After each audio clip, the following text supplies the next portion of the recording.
सार्वजनिक बांधकाम खातं जे पब्लिकसाठी रस्ते बनवतं, पब्लिक वर्क डिपार्टमेंट हे मुळापासूनच भ्रष्ट आहेत आणि सगळे इंजिनियर भ्रष्ट आहेत. कोणी माईचा लाल इमानदार नाही. या सार्वजनिक बांधकाम खात्याच्या भ्रष्टाचारामुळेच छगन भुजबळ करोडपती झाला, याच्यामुळेच अजित पवार करोडपती झाला, याच्यामुळेच तुमचा चंद्रकांत पाटील, तो काय त्याचं नाव रवींद्र चव्हाण, असे अनेक लोकांनी खूप पैसा कमवला. पण याच्यामुळे जनतेचं नुकसान असं आहे, रस्ते कंडेम बनतात, अपघात होतात, लोक मरतात.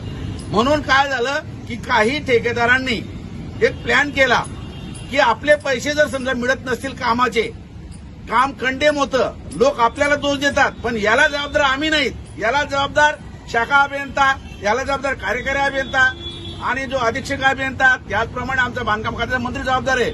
म्हणून त्यांनी प्लॅन केला आणि योगेश आयरे नावाचा जो कोणी शाखा अभियंता आहे त्याला या मे महिन्यामध्ये 9/5ला अँटी करप्शनच्या माध्यमातून रेड हँड पकडले 5 लाखाची लाच घेताना.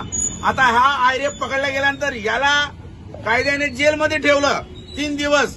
पण कायदा असंही म्हणतो की सरकारी कर्मचारी जर 48 तास जेलमध्ये असला त्याला सस्पेंड करतात. त्याला सस्पेंड केलं नाही. आम्ही प्रशांत आयरेला जाऊन भेटलो 14 तारखेला. तर प्रशांत आयरे म्हणतो मला काहीच माहित नाही, मला अँटी करप्शन इन्फॉर्मेशन दिली नाही, आता दिली तर मी आता रिपोर्ट करीन. कमाल आहे. म्हणजे मला एक कायदा माहिती आहे, कोणताही कर्मचारी पकडताना 10 मिनिटाच्या आत अँटी करप्शन डिपार्टमेंट त्याच्या सिनियर सुपरवायझरची बॉसची परमिशन घेत असतं, माहिती देत असतं. हा प्रशांत सोनवणे लबाड, खोटा आणि भ्रष्टाचारी माणूस आहे. त्याचप्रमाणे आम्ही काय केलं की 18 तारखेला जो मुख्य अभियंता होता आवटी नाशिकला, तिथं गेलो, त्याला हे सगळं सांगितलं. त्या आरामखोराने असा आयुर्भाव आणला की मला याच्यातलं काहीच माहित नाही. अरे म्हटलं तुला माहिती तर आम्ही देतो माहिती. तेव्हा त्याने कुठे ती माहिती घेतली, माझ्याकडनं झेरॉक्स करून घेतला. कमाल आहे की नाही. त्यांच्या या वर्क ऑर्डर माझ्याकडनं झेरॉक्स केल्या त्यांनी. मी 35 वर्क ऑर्डर दिल्या आणि मग आवटी म्हणाला की बाबा मी कारवाई करतो. पण मला त्याचा अंदाज पाहून असं वाटलं की हा बी लबाड आहे, चोर आहे, भ्रष्टाचारी आहे. म्हणून मी सरळ बांधकाम खात्याचे मंत्री शिवेंद्रराजे भोसले यांच्याकडे गेलो 19 तारखेला आणि त्या ठिकाणी त्यांच्या चेंबरमध्ये त्यांची ना आमची आमने सामने मुलाखत झाली आणि त्यांना आम्ही हा विषय समजावून दिला. कोणाला? आपल्या मंत्री महोदयांना.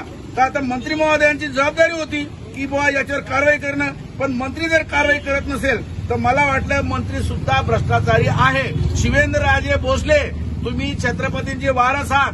तुम्हाला छत्रपतींचा राजवाडा, खूप मोठी जमीन मिळालेली आहे, सोनं नाणं दागिने मिळाले. मला नाही वाटत की तुम्हाला बांधकाम खात्याकडून लाच मिळेल, हप्ते मिळतील तेव्हा तुमचा किराणा, अंडरपॅन्ट, बनियन, चड्डी, रुमाल किंवा बिडी, काडी, दारू होईल असे काही वाटत नाही. किमान तुम्ही तरी भ्रष्टाचार करायला नको.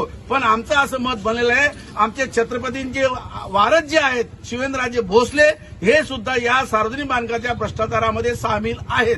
त्याप्रमाणे आमच्या असं एक लक्षात आलं, आम्ही बसलेलं असताना त्यावेळेला आमच्या जळगाव जिल्ह्यातील खासदार रक्षा खडसे, त्या आता मंत्री आहेत, त्या बाई गेल्या चेंबरमध्ये घुसल्या आणि 2 मिनिटात हे गेले, 2 मिनिटात परत आले.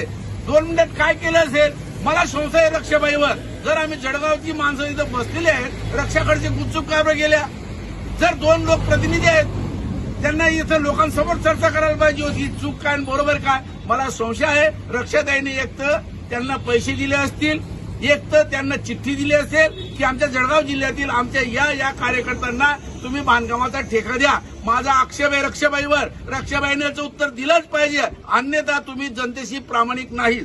त्याचप्रमाणे मी जळगावला आल्यानंतर मला असं कळलं, हा योगेश आयरे नावाचा जो शाखा अभियंता आहे त्याने इथून बदली होऊन गेलेला गिरीश सूर्यवंशी नावाच्या अभियंताच्या बोगस सह्या करून बिल पेमेंट अदा केलेलं आहे आणि तो प्रकार आता उघडकीस आलेला आहे. त्याचं कारण असं आहे की योगेश आयरेचं असं म्हणणं आहे, जर मी तुमच्यासाठी वसुली करतो, मी पकडला जातो, मी जेलमध्ये जातो, पैसे तर सगळे खाणार आहे, मग मी एकटाच कसं काय दोषी? त्याच्यावरनं हे सगळं बिंग फुटलेलं आहे असं आमच्या लक्षात आलेलं आहे. त्याचप्रमाणे हा योगेश आयरे, आरडी पाटील, प्रशांत सोनवणे, गिरीश सूर्यवंशी आणि आता कोणी दुसरा जो आलेला आणखी सुनील देवरे, या लोकांमध्ये मोठा एक वाद निर्माण झालेला आहे. याच्यातून आणखी असं एक उघड झालेलं आहे, इथला जो कार्यकारी अभियंता आहे आरडी पाटील नावाचा माणूस, त्या माणसानं 35 वर्क ऑर्डर आपल्या कर्मचाऱ्याला दिलेले आहेत, त्याच्या पोरांना दिलेले आहेत.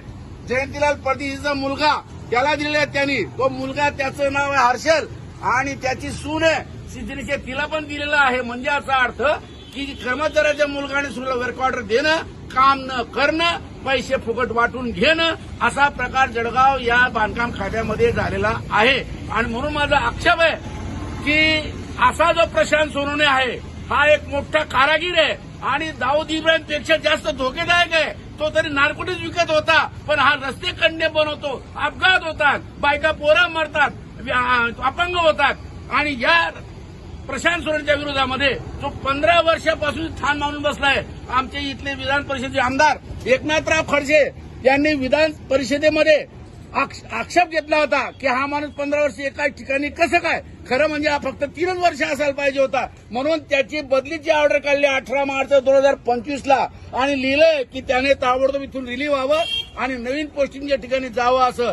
पण हा प्रशांत सोनवणे इथून गेला नाही. याचं कारण असं आहे, या प्रशांत सोनवणेला आपला जो गिरीश महाजन नावाचा जो मंत्री आहे त्या मंत्र्याने अभय दिलेलं आहे. कारण हा प्रशांत सोनवणे आणि तो आर.डी. पाटील हे दोघं जामनेर तालुक्यातील आहेत. या दोघं चोरांना आपल्या मंत्री चोर, त्याचं नाव काय, गिरीश महाजन, याचं अभय आहे.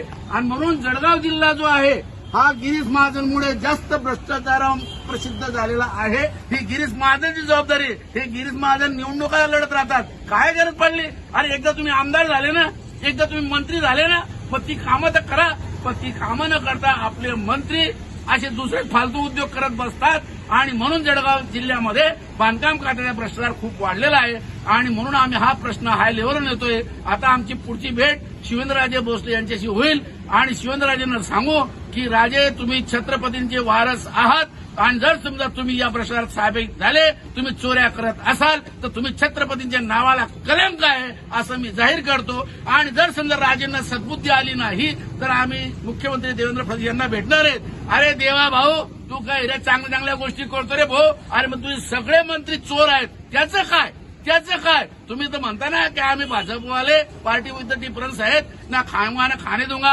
अरे तुम्ही अन्न बी खातात, तुम्ही शेण बी खातात आणि तुम्ही गुळ बी खातात. इतकी नालायक माणसं आहेत. म्हणून आमचं असं म्हणणं आहे की लोकांनी जागृत झालं पाहिजे.